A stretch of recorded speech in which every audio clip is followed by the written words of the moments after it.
Hello, folks, and welcome back to the Average Movie Review Podcast. I just finished watching Maul, the Shadow Lord, episodes 1 and 2, and all I have to say is got, AI don't got shit on my boy Filoni, okay? Let me just tell you that. AI don't got fucking jack shit. This is quite possibly one of the most beautiful animation series I've seen so far this year. Um, the animation is absolutely amazing. What I love about it the most is the fact that the backgrounds are like painted canvases. They're like the what do you call it, the artwork that you would see in, like, in the credits of like what they wanted to build, and then they made it into, or they somehow placed it into the actual animated series itself, like the background, and it's just so beautiful to look at. The animation is absolutely amazing. um I think a lot of people have always said that the Clone Wars has had some of the best animation thus far. So again, absolutely phenomenal work on that part. This story, if I'm not mistaken, is set in the time of the Empire because, as you know, Maul is alive, and we know that he dies later on, not now. So, um, it's a brand new story. It's created by Filoni. Honestly, they just need to give Filoni everything that they have. I'm gonna be honest. They just need to give him the whole goddamn Star Wars, and we're saved. He's basically George Lucas's son, or like disciple or apprentice, and no one knows about it. But it's just absolutely amazing. It follows Maul, who is voiced by this talented Sam Witwer, who does an amazing job.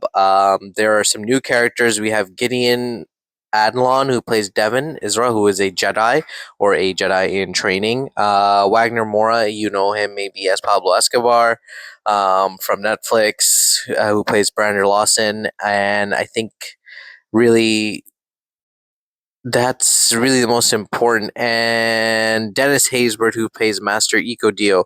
Um, Again, I don't really know what the story is so far. It is.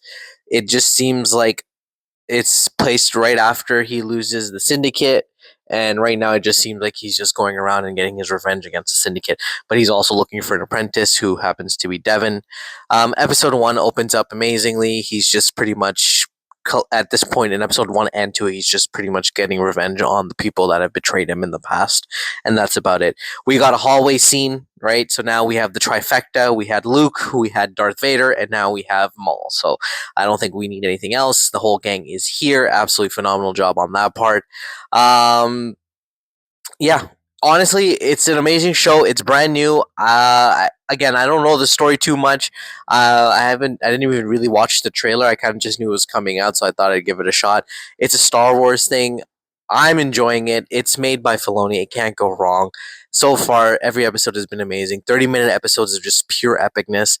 Like, I guess what this show really kind of makes me feel like, it's just sad to see that, like, there's so much potential and it gets so wasted because, like, if they had just let Filoni just cook and just gave him all of Star Wars, I wonder where Star Wars would be today. The Clone Wars is one of my favorite series, um, and one of my favorite work in the Star Wars franchise. I think I didn't really understand it when it first came out. I wasn't really into it, but then, it finished, and then I was like, okay, you know what? I'm just gonna give it a shot, and I was absolutely hooked right into it. And I was like, this fills in so many blanks and creates such an amazing story in between, and it is just phenomenal to watch the entire show unfold leading up to, Order 66. And Filoni did that so flawlessly, in my opinion, that if he's making a show about Maul, who I think he adores as a character, and I have to say Maul is one of the most complex characters I've ever seen, in any franchise. And it's crazy how a villain can kind of be so interesting that you want to see him, like, you want to see his story more. You want to understand his headspace. You want to see where he's coming from. You want to see what he does next. And Maul is one of those characters where you're kind of rooting for him as well. He might be bad, but you also kind of want him to you also want to kind of see where he goes from here, and like I don't know how to explain it. It's weird, but like you want to see the villain kind of win in this case. So I'm excited to see where this series goes. Um, yeah, honestly, I enjoyed both episodes. I'm excited to see where it heads off to, like how they're going to continue the story, what the whole purpose of the story is as well.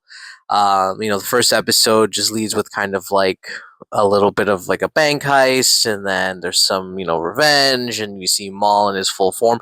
Oh, and the music too. I just love how it's kind of the same music as like the Duel of Fates, but more importantly, I would say it sounds like it's the original Star Wars theme, but a little bit different and darker. And you can kind of hear like the Star Wars theme in the background, but it gets lost in the darkness. And then another cool fact that I learned today was that the lightsaber noise, or the lightsaber, I guess, yeah, noise that comes out of Maul's lightsaber is actually Sam Witwer screaming, and which is kind of crazy. And they just pretty much amplified the scream so that it would fit into that the whoosh, and that's pretty sick. I gotta admit, that's pretty sick. They really put a lot of work into it, and Sam loves this character, so I'm really excited to where they take it and how they proceed in this show. If you've seen it, let me know how you feel. Do you think it's gonna be good? Do you think it's gonna be shit? I don't know. Just let me know. I'd love to hear from you. Leave a comment below, and catch you on the next one.